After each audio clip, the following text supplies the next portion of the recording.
Hey, Thrand here, and I'm here with Randall McNees throwing Bowie.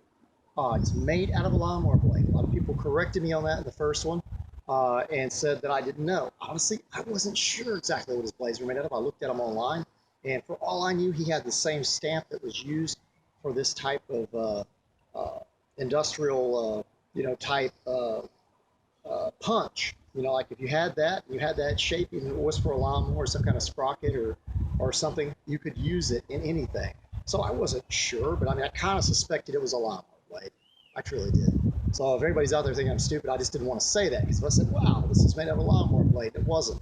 It might have been, since I didn't actually get confirmation for him or know that, it might have been embarrassing for him if he went up to a lot of work to punch a specific star-shaped pattern in the blade.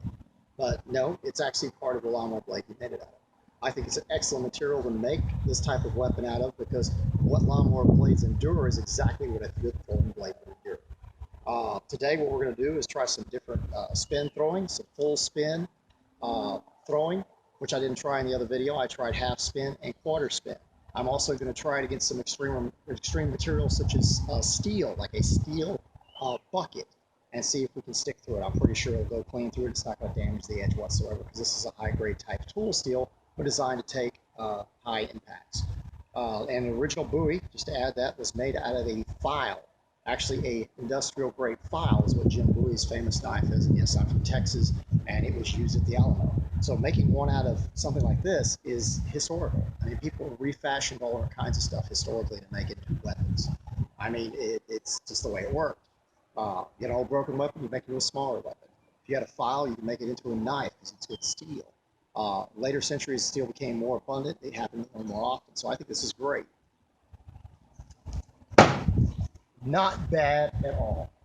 Stuck in there very nicely. I was actually aiming at that center post. So I'm off by a couple inches, but oh well. It's kind of far away.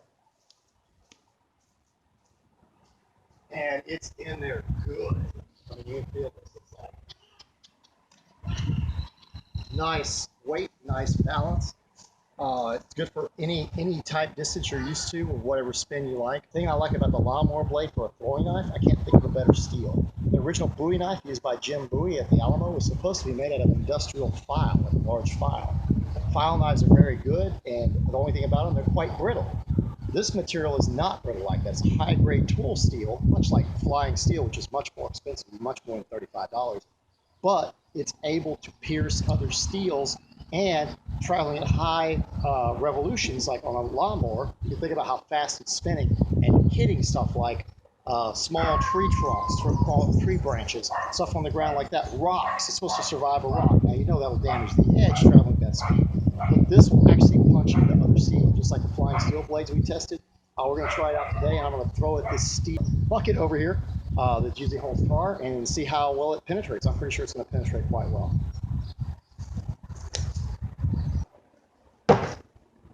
Ha ha!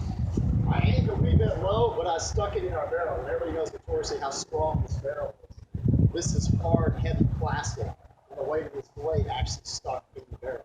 I am quite impressed.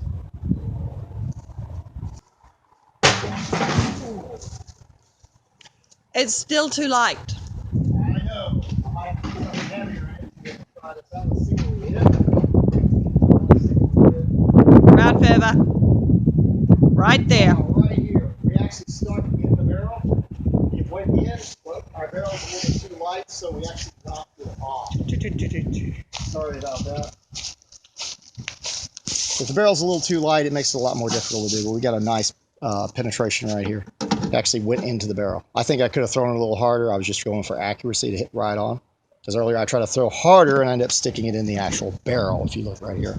And you could tell how heavy this plastic is. This is the heaviest part of the barrel, and I don't think I've even pierced that with the spear yet, testing it. What if I've accidentally hit in this area? So I'm quite impressed. Excellent blade. All right, I tried a full spin earlier on the other two throws. I'm going to try a half spin on this one and see if I can get a little more power and accuracy driving it.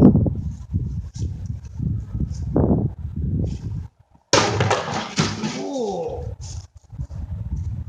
That was a good hit. Very, very good hit. We gashed it over. That went in all all the way. The only reason it fell out is the type of steel we're using here, although it's very difficult to penetrate. It's not quite as thick as a car hood or like a van hood like we used before, but that was retired a while back, so I don't have that to throw at. But if you look, I mean, I know it's quite thinner, but that is a nice dash. We opened that wide up. The only thing is I only had a small piece of half brick to put in here, so it's not quite heavy enough to hold this up with the impact. The impact is tremendous. That's why it sticks so deep in the wood. It's got a nice weight to it. It's quite hefty. I'm really impressed by this blade. I plan on coming back and doing way more with it. I don't have a lot of time today. I'm sorry, Randall, Bowie, McNees. I plan on doing more videos for you on this blade, and I'm looking forward to trying some of your other blades out in the future. And I hope you all enjoyed this episode, and farewell.